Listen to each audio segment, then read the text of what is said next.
The camera pans across a sunlit, pristine gallery-like space. Every corner hints at care, wealth, and history. Boxes are toppled, delicate objects shattered. 20 minutes ago, this wasn't a landfill. It was my sanctuary. My climate-controlled restoration gallery.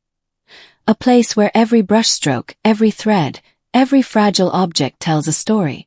And now, it looks like a hurricane passed through. Shredded wrapping paper. A $50,000 Persian rug smeared with sauce.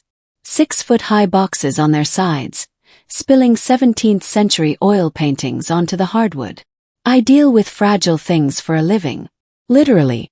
I restore art, textiles, objects that have survived centuries. And here's the thing. I never expected to feel helpless in my own home. Nicole, mid-20s, overly confident, slouched on the rug, unbothered, eating a meatball sub. Tomato sauce drips onto the Persian weave. She's sitting there like she owns it. Tomato sauce dripping onto a piece of history. And the worst part. She thinks she's allowed. A family gathering. Nicole laughing as Mom says something vague about Lauren, letting her use the space. Mom gave her permission, she said. Can you imagine that? My own mother handing over my home, my space. As if my authority over my life, my property, was optional. Zoom on broken art supplies, a tipped-over antique vase. This isn't just about things. It's the principle. My home is supposed to be mine. My rules, my space. And yet, right now, someone is treating it like a buffet, a playground, and a storage unit all at once. Nicole scrolling on her phone, ignoring Lauren's stunned entrance. Lauren stepping carefully around debris, gloves on, cataloging damage, close-ups of ruined textiles, cracked frames, and a golden frame hanging precariously. You learn a lot about a person when they walk into your life, your carefully curated world, and treat it like it's theirs. The audacity. It's staggering. And if you've ever had someone violate your personal space, you know that mix of disbelief, anger, and helplessness. That's exactly what's happening here. And it's not just the mess. It's the entitlement. The way she thinks she can do whatever she wants because she's family. 'Cause Mom said she could. Because she's Nicole. Nicole laughing at something on her phone, oblivious to Lauren's glare. She's the kind of person who sells supplements online, teaches self-care rituals while smearing sauce on a $50,000 rug, and somehow convinces herself that this is normal behavior. Lauren straightening herself, looking at the camera.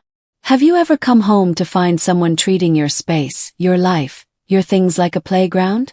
It's a universal fear. Hits deep. That's why I'm asking you. Drop a comment and let me know where you're watching from. Because I need to know. Have you ever had your sanctuary violated? Lauren gingerly lifts a shattered painting. Dust motes float in the sunbeams. Nicole is oblivious, finishing her sub, leaving a trail of crumbs and chaos. Stack the violations and the math becomes undeniable.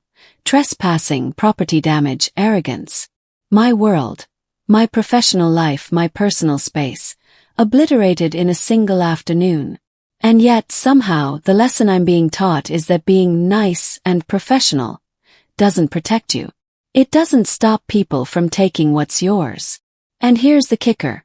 While I've spent years carefully crafting a life where respect for the delicate matters, she treats it like a toy. She was wrong. And that is where this story begins. Text overlay. If you think you've seen family chaos, wait until you see what comes next. Lauren stepped back, letting her gaze sweep over the chaos one last time.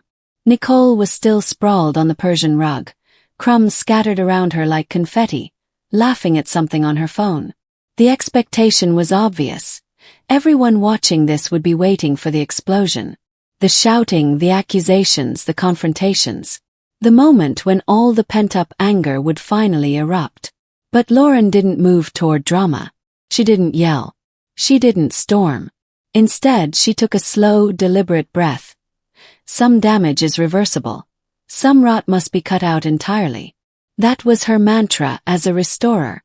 One tremor could destroy a masterpiece. A careless hand could undo decades of work. And right now, her masterpiece wasn't just a rug or a painting. It was her life, her space, her autonomy. Precision, patience, control. These were the tools she reached for, not fire. She let Nicole continue, let her believe the space was still hers. That was when she introduced the tactic that would define the next few hours. The gray rock method. She didn't explain it out loud. She didn't have to. She just enacted it, turning herself into the dull, unreactive, uninteresting object that narcissists can't feed from. Every reaction Nicole craved, every rise of anger, every flare of frustration. Lauren withheld it all. Nicole paused mid-bite, sensing the lack of engagement. "What?" she asked, her voice suspicious. "Okay," Lauren said quietly. Just that one word. No inflection, no bite, no invitation to argument. Nicole blinked at her. That single neutral syllable was like a scalpel, precise and contained, cutting through the chaos without raising a sound. "What do you mean? Okay?" Nicole pressed, her voice pitching higher. "Okay," Lauren repeated. She didn't move. She didn't roll her eyes. She didn't argue. She simply acknowledged her presence without feeding the fire. Every expectation of confrontation, every anticipation of meltdown, was subverted. The real power was in the absence of spectacle that Lauren's art restoration instincts translated perfectly into this battle. Every observation, every small detail mattered. A slightly tilted frame, the trajectory of a spilled box, the way light hit a torn canvas. She catalogued everything silently, precisely. This wasn't passive. This was strategy to be why staying neutral, by reframing the family dispute as a problem of lease violations, safety hazards and property damage. She depersonalized the conflict. Every action Nicole took now became a data point, every smug text or careless movement a clue. She was teaching viewers without lecturing, turning the situation into a masterclass in cognitive reframing. Focus on facts, not emotions. Nicole, of course, was oblivious. She continued to scroll, to laugh, to smudge more sauce onto the rug. Every smile, every careless gesture, only confirmed Lauren's control. Narcissists feed on reaction, play victim when confronted, and expect immunity through family connections. The less she reacted, the more they floundered. Lauren moved with careful deliberation, closing a door behind her with a soft, decisive click. She didn't slam it. She didn't make a scene. But the audio, the soft authoritative sound, was unmistakable. She controlled the environment. The camera lingered on the door handle as if the sound itself carried weight. Nicole flopped back onto the rug, still texting, still laughing, convinced she had won this round. And in a sense, she had, the round of chaos, of visible disruption. But Lauren knew better. That false victory was cinematic irony in motion. The audience could see it, the antagonist couldn't. The control had shifted entirely. Every detail mattered now. Every small interaction, every minimal exchange was a tool of strategy. The gray rock method wasn't about silence. It was about dominance disguised as neutrality. Lauren's professional skills, her understanding of fragility, chemistry, and the patience of long restorations, were now psychological weapons.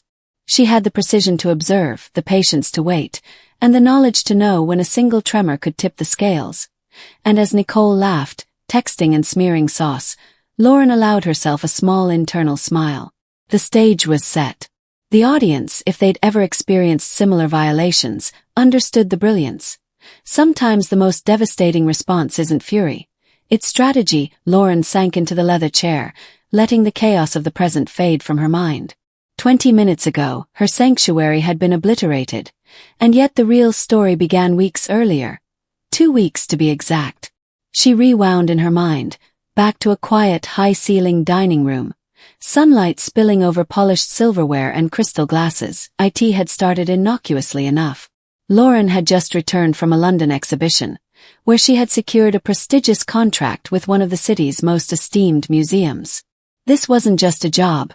It was a career milestone, validation of years of meticulous work, long nights hunched over delicate canvases, and the countless sacrifices her craft demanded.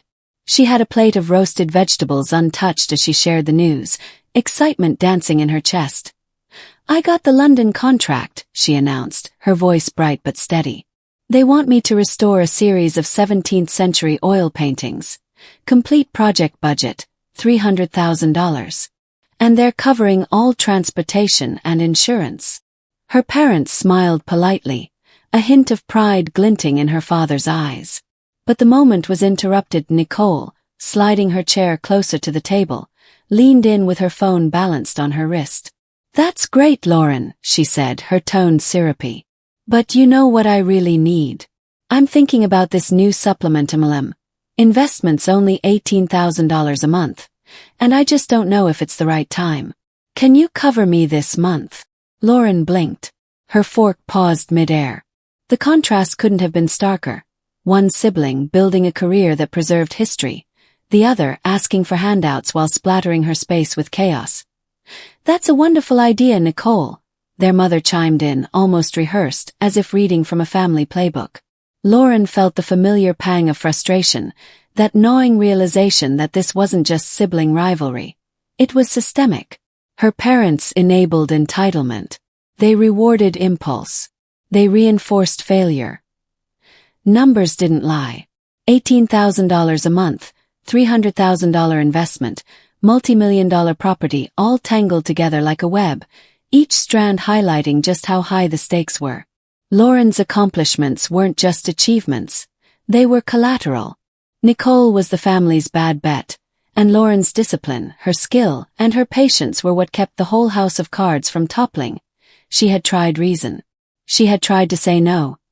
"I can't cover this," she had said, gently but firmly. "You are selfish," her father had exploded, his face red. "After everything we've given you, you deny your sister?" Lauren remembered that moment vividly. The anger in his voice, the weight of expectation pressing down on her like a lead sheet. And in that instant, she realized something fundamental about her family. Her parents were gamblers. Nicole was the losing bet they refused to cash out, and Lauren was collateral. Her patience, her sanity, her security, used as the margin to cover risk. She'd learned an important lesson about the sunk cost fallacy right then. To a gambler, a no was just a bluff they hadn't called yet. Investment, effort, emotional capital, they all distorted judgment. That explained everything. The violation of her home, the casual destruction of her sanctuary, the expectation that she would absorb damage and still provide support. By the time dinner ended, Lauren had already calculated the margins. She saw the pattern.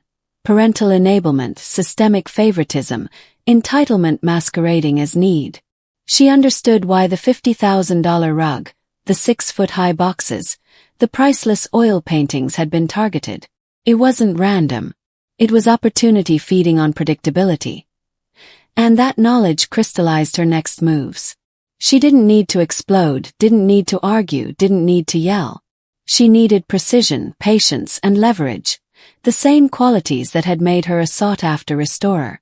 Every financial decision Nicole made, every parental indulgence, became a piece of a larger map. Every misstep they took could, and would, be converted into leverage. The flashback ended, and Lauren returned to the present.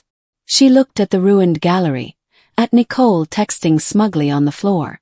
She wasn't just angry. She wasn't just frustrated. She was calculating. She had reason, fact, and law on her side. And that knowledge, that understanding of the financial and emotional stakes, was why the Grey Rock method wasn't just a tactic.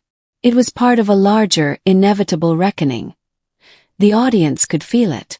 Every $18,000 handout, every $300,000 contract, every dollar of collateral lost wasn't just numbers. It was proof of a pattern. Lauren's extreme response wasn't irrational. It was the logical conclusion of repeated abuse, entitlement, and parental complicity. By showing the stakes, by making them tangible, viewers weren't just watching a feud. They were watching strategy, patience, and justice in motion. Lauren stood in the wreckage, her hands on her hips, the knowledge settling around her like a shield. The violation had been devastating, but now the stakes were clear, the map was drawn, and the response was inevitable. Lauren's mind raced as she approached the back door. 2 weeks of calculations, patience, and strategy had brought her here, But nothing could have prepared her for what she was about to see. The lock jammed as she turned the key, each click echoing in her chest like a countdown. She tried again, slow and deliberate, resisting the urge to force it. The tiny resistance in the mechanism became its own source of tension. Every second stretched, every hesitation magnified the stakes. When the door finally gave, the smell hit first. Stale fast food, unwashed bodies, cloying cheap perfume. It was an olfactory assault, layered and suffocating, immediately signaling disorder and danger before her eyes could even process the scene. Lauren's stomach turned, her training in delicate restoration useless against the sensory overload of human chaos inside. Chaos sprawled across the room like a living, breathing entity. Boxes toppled, papers scattered, and the faint hum of machines created a sweatshop atmosphere. But the real shock came when she noticed the children.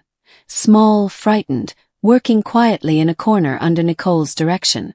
Their tiny hands handled delicate machinery, improperly supervised, and Lauren's heart clenched. The violation had shifted. It was no longer just property damage. This was child endangerment. Her professional instincts flared. Any accident here could destroy not just property but lives. And then she saw it. An open bottle of acetone, highly flammable and toxic, perched precariously next to a juice box. One careless knock, one distracted child, and it could have been catastrophic. Her hands clenched. She was responsible legally and morally. If someone had been hurt, she could have been ruined. Bankrupt, facing criminal liability, professional license in jeopardy. Lauren took a deep breath, cataloging everything. This was why she had calculated every step. This wasn't just about rage. This was about control, safety, and justice. The financial stakes loomed large too. The Moroses, her sophisticated French tenants who had rented the unit long-term, had just returned from an extended stay. Their property, $432,000 worth of deposits and investment, had been destroyed. The contrast between their refined demeanor and the chaos Nicole had wrought was palpable. Where the Moroses valued precision and trust, Nicole brought entitlement and destruction. Nicole looked up at her, completely unbothered. "You should have called first," she said, waving a hand lazily toward the mess, her tone infuriatingly casual. She hadn't seen the danger. She hadn't seen the children. She hadn't cared. Lauren's blood ran cold with disbelief. This wasn't mere incompetence. This was recklessness, privilege, and moral vacuity distilled into a single person. The children flinched when Lauren moved toward the acetone. Their tiny faces, anxious and uncertain, reinforced the urgency. Every second she delayed, every moment of hesitation, could have ended in tragedy. And yet, there was Nicole, oblivious, texting and munching, as if none of this were real.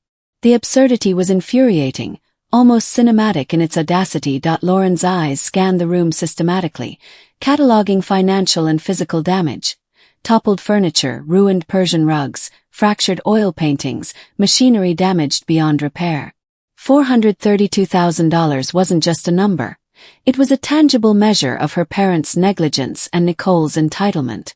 Even viewers who had never owned property could grasp it. This was ruin in human form, concrete and shocking. She moved toward the children. She calculated risk and response. Every ounce of her professional training in chemistry, restoration, and precise intervention became crucial. One tremor, one misstep, one distracted glance could multiply catastrophe exponentially. She had to act strategically. She had to protect the children, the tenants, the property, and herself, all simultaneously. Nicole, meanwhile, remained unbothered, smearing tomato sauce across what had once been pristine rugs, muttering about errands and phone calls. The cognitive dissonance was staggering. She existed in a bubble where personal entitlement superseded law, safety, and morality. Watching her was like watching a slow-motion disaster unfold, and Lauren had to suppress the urge to scream. The realization hit her fully. This violation had escalated far beyond her original anger. It wasn't just property. It was life, legality, and ethical responsibility. Nicole's actions had turned a civil dispute into potential criminal negligence. A nuclear moment where hesitation could destroy everything Lauren had worked for. She understood the moral clarity of the moment. She was no longer responding to entitlement or messiness. She was protecting children, defending tenants, and securing her own professional integrity. Every step, every observation, every controlled breath reinforced her resolve. She knew she had the facts, the legal justification, and the moral high ground. Nicole's casual dismissal of boundaries, her ignorance, and her recklessness made her irredeemable. Lauren's future actions were not about revenge alone. They were about prevention, protection, and accountability. Lauren catalogued the final details. The stakes crystallized.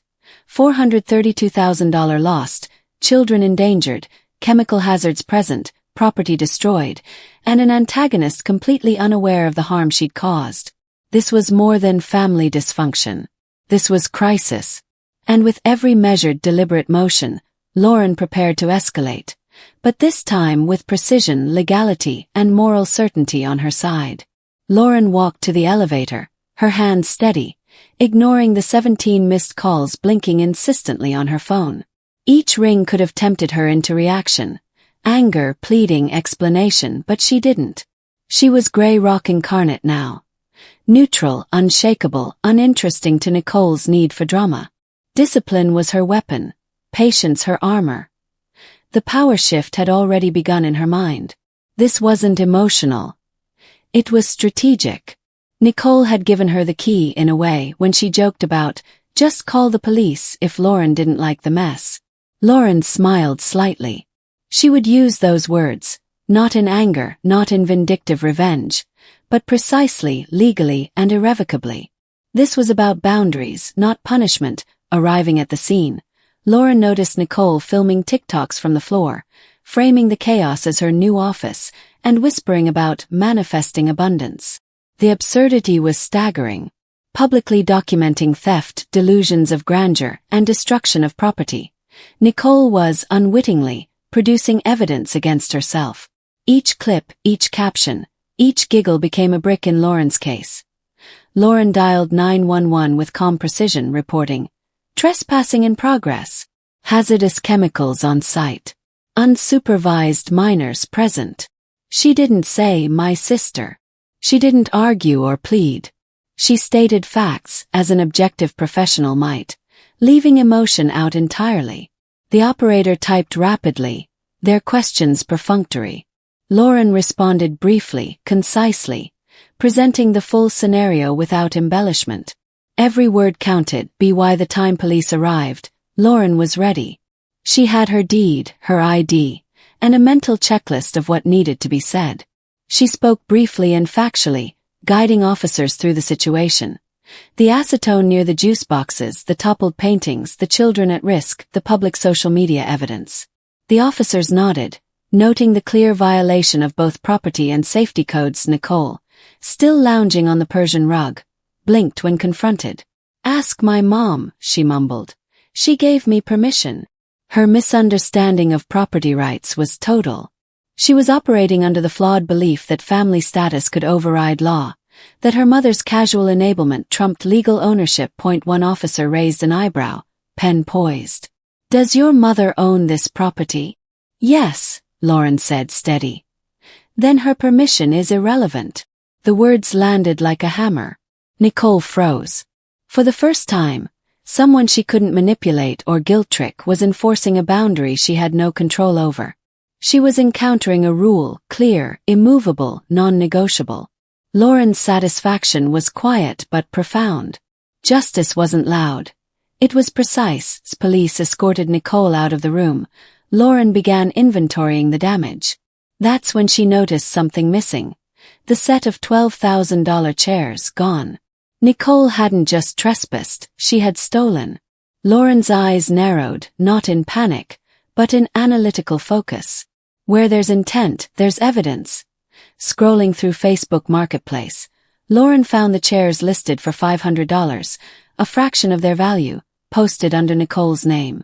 This wasn't carelessness anymore. This was criminal behavior. Grand larceny, public, traceable, undeniable. Financial incompetence, disregard for property, and deliberate theft. All documented. The officers adjusted immediately. A civil trespass had escalated into a felony. Nicole would not just face eviction. She would face arrest, charges, and accountability. The narrative satisfaction for Lauren and the audience was complete. Boundaries had been enforced. Consequences were proportionate. The arc of entitlement, chaos, and parental enablement had reached a resolution that was both fair and inevitable. Lauren stepped back, surveying the aftermath. The Persian rug would need restoration. Paintings would need care. Chairs might be gone, but the principle was intact. For the first time in weeks, she felt a profound clarity. Her response had been strategic, measured, and effective. No yelling, no emotional overreaction. Just precise action aligned with the law, safety, and ethical responsibility. Nicole's smirk, her casual TikToks, her previous delusions of control, all rendered irrelevant. Lauren had shifted the balance irrevocably. She had chosen herself, her home, her property, and her professional integrity over the chaos. The officers left, filing reports, and Lauren finally allowed herself a breath she hadn't taken in weeks. The nuclear element, the legal escalation, was complete. The children were safe. The tenants were vindicated. And Nicole had learned finally that privilege does not override property rights. And that quiet, precise moment, Lauren understood the full weight of her strategy. Patience, discipline, gray rock, and lawful action had won where confrontation alone would have failed. She had implemented revenge not as fury, but as justice. Lauren watched the clock tick slowly in the precinct lobby. Her parents had arrived, sharp suits and rehearsed expressions masking irritation, but there was no warmth, no expectation of reconciliation. She felt nothing but calm detachment. This wasn't about drama anymore, it was about accountability. She handed them the invoice for the damages. $432,000 plus the cost of replacing the stolen chairs, plus professional cleaning and restoration. Every figure was exact. Every line item meticulously calculated. She didn't raise her voice, didn't plead, didn't beg for apology. She presented facts like a CEO closing a board meeting. Her parents flinched at the numbers, trying to argue emotion or familial connection. But Lauren didn't entertain it. Boundaries weren't negotiable, even with family. "You're dead to us," her mother finally spat, a weak attempt at manipulation. "Good," Lauren replied, flat and unwavering. The words weren't cruelty, they were detachment. She had freed herself from needing their approval, their validation, their approval of her life choices. The past, with all its enablement, favoritism, and entitlement, no longer dictated her present. 6 months later, the world had shifted entirely. Nicole had pleaded guilty to felony grand larceny. 2 years of probation, a permanent criminal record, no rental prospects, a collapsed business, and a public mugshot marked her complete downfall. She was living with her parents in a cramped suburban basement with 3 kids. Stripped of the independence she had once presumed was hers. Her parents, meanwhile, had learned the sunk cost fallacy the hard way. Their retirement savings were drained, partially covering Nicole's debt and the restitution required, and yet they still grumbled at Lauren, unable to fully reconcile the fact that their indulgence had consequences. They were living with the child they had enabled, their financial freedom gone, and still in typical fashion, complaining about the daughter who had actually enforced boundaries. Lauren, in contrast, had rebuilt not just her space but her life.